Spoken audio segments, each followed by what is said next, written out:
Welcome to my kitchen. What's on the menu today? Well, it's a pretty short menu. There's only gonna be one item, and that's sweet potato fries. I just recently went to the grocery store and picked up some sweet potatoes, and I figured this is a great opportunity to make a recipe out of these guys. And what better way than making sweet potato fries, one of my favorites. Hopefully you guys enjoy it. But you know what, if some of you are wondering what the hell is the big deal about sweet potatoes, everyone's going on and on about these guys. Well, for one, it's a lower glycemic food, meaning it's not gonna spike your blood sugar levels quite as much as, let's say, normal potatoes or other higher glycemic foods. So if you're interested about keeping your blood sugar levels at an even keel, then this is an excellent food for you. And for number two, I just love the taste of them. So I just wanna make sweet potato fries so I can eat them. It's a win-win for me. So let's get this thing started. What you'll need.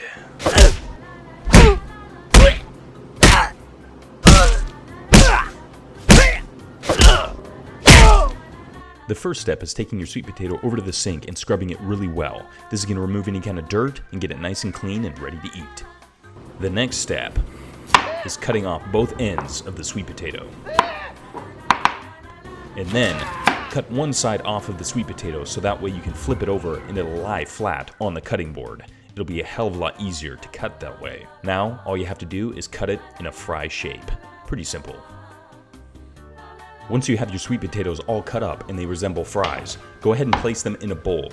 Once they're in a bowl, drizzle olive oil all over them, or any oil of your preference. Toss them so that way the oil completely covers them. Then sprinkle some salt on top and also pepper and toss so that way it completely covers the sweet potatoes.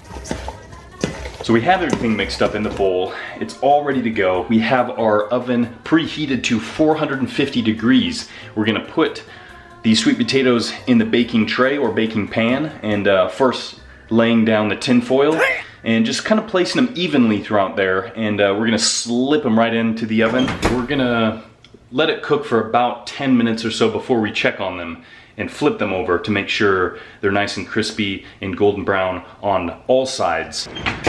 Definitely looks like they need about 15 more minutes of cook time just to get a bit more crispy, cooked all the way through. They are softening up quite a bit, I can tell, but flipping them over definitely helps. And here we go, the waiting game. But it's almost done. We're almost ready to eat these little buggers. 15 minutes later. Oh, it looks like those sweet potato fries are done. They're brown on both sides, cooked all the way through. Still a little bit hot. Now they're not gonna be like super crispy like normal French fries would be, because they're not necessarily fried, they're baked, but they're still damn good. They took a little bit longer to bake, about 30 minutes or so. I checked on them multiple times just to make sure they wouldn't burn, but I also wanted to make sure they were cooked as well, and hit it about right. So I'm gonna serve these up and get them ready to eat. So there you go, sweet potato fries are done. Super easy, super quick, and in my personal opinion, super delicious. I ate probably half of them as I was pulling them off the cooking tray and putting them on the plate for that sweet, sweet food porn shot. So they're screaming out to be consumed over here. I'm ready to eat them, because, I know, hey. Gotcha. And as you can tell, I also made breakfast in the meantime too, to have a complete meal. Got my proteins, got my greens, and got my lower glycemic carbohydrates. So thanks for tuning in. Hopefully you enjoyed this quick food segment, and until next time, keep eating.